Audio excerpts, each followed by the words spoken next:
Quais são esses 4 períodos, tá? Bom, tem o período homérico, né? Vocês já ouviram falar das histórias, né? Mas o período homérico é o seguinte, ele tem aí, ele vai de século 12 a.C. até o século 18 a.C., tá certo? Então ele durou um bom tempo. Quais são as características? Eles moravam num sistema escravista, onde os escravos trabalhavam para a aristocracia, para os seus patrões, né? Para os seus senhores que escravizavam eles, e eles tinham poder porque eles tinham posse das terras, tá?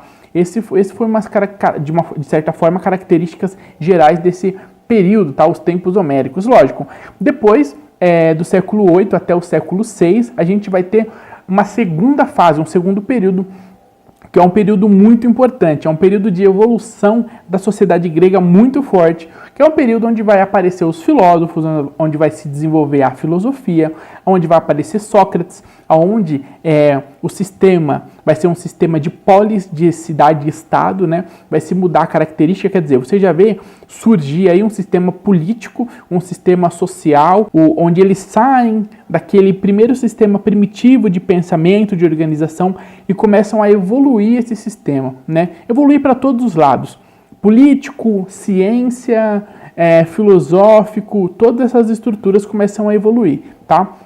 Inclusive é nesse período onde a democracia vai começar a ter uma elevação, tomar um espaço maior e, não se engane, tipo 10% da população participavam do sistema democrático, porque o sistema democrático grego era um sistema muito peculiar, tá certo? Mas bom, não cabe a gente falar sobre esse sistema aqui, que ele é muito mais história do que pedagogia. Esse período, o segundo período, é chamado período arcaico, tá? Foi bem no comecinho desses pontos que eu falei, foi bem um surgimento, porque o período que vocês conhecem, que a gente estuda na escola, tal, que as pessoas costumam falar, é o período clássico. O período aí, ele é do século 6 até o século 5 a.C. Ele durou pouco tempo, foi um período de grande evolução, tá? Nesse período que vai aparecer algumas coisas interessantes aqui, que o texto coloca, que é a criação da arte, né?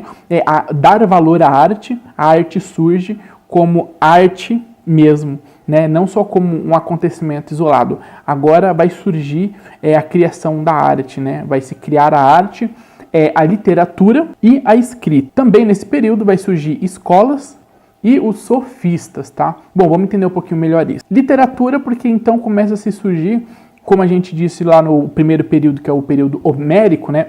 Começam a se escrever histórias, contos, inclusive a se escrever os mitos. Então você começa a ter uma produção literária nesse momento. Temos que lembrar que Sócrates, Platão, Aristóteles, Sócrates não, mas Platão e Aristóteles escreveram muitas coisas e é desse período. Então se começou a ter uma produção muito grande, um pouco antes disso, mas nesse período se começou a ter uma produção muito grande literária. Então fica aí como um boom, né? Como é que eu posso dizer? Um grande crescimento da literatura, da escrita também, porque lógico, a literatura é um produto da escrita e começa a se escrever, certo? Porque começa a ter, lógico, um domínio da escrita e da leitura. Então, por isso, é a possibilidade de se surgir escolas, tá? Aonde você tem aí, de certa forma, um material diferenciado, que é o material escrito e o material literário para você acompanhar as ideias, os mitos, as histórias e colocar as ideias no papel. Quer dizer, você tem todo um processo diferente, mais bem evoluído, né? Bem mais evoluído do que os períodos primitivos.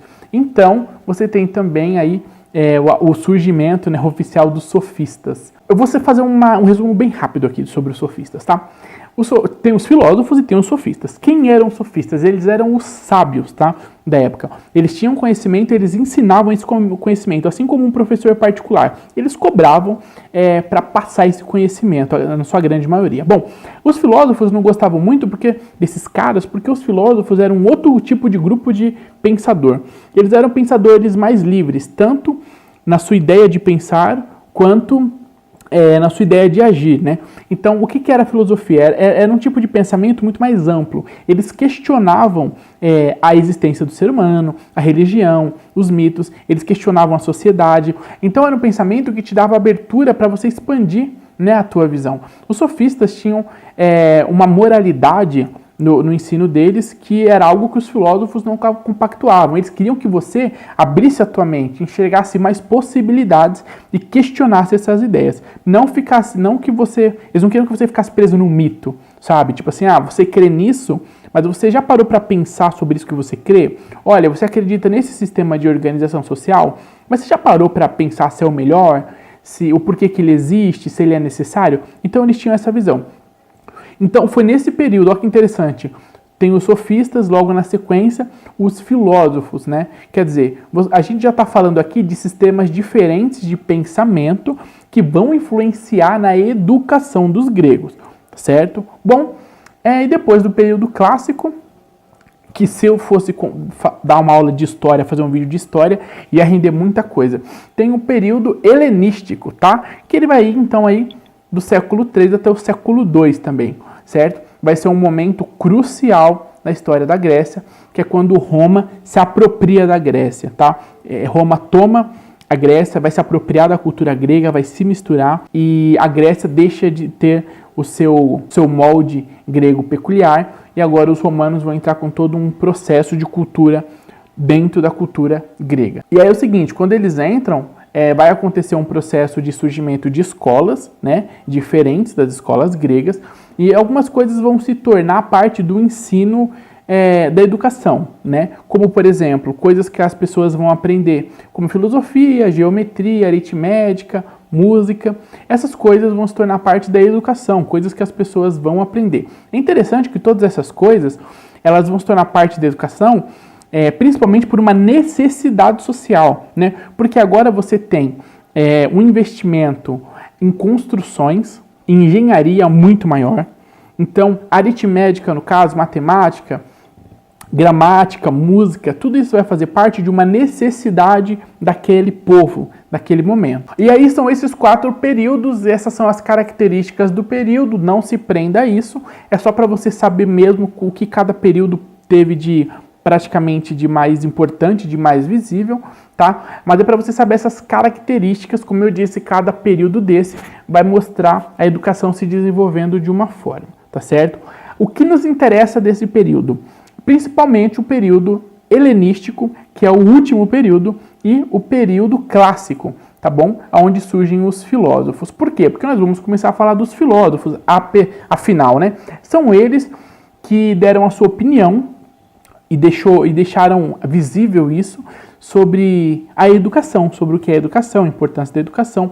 Eles que pensaram mais profundamente nessas questões, tá? E eles que levaram a ideia sobre o que é educação, pedagogia, história, a visão de mundo, eles que colocaram essa ideia em um outro patamar. Então é interessante nós sabermos um pouquinho sobre eles, o que eles acham da educação.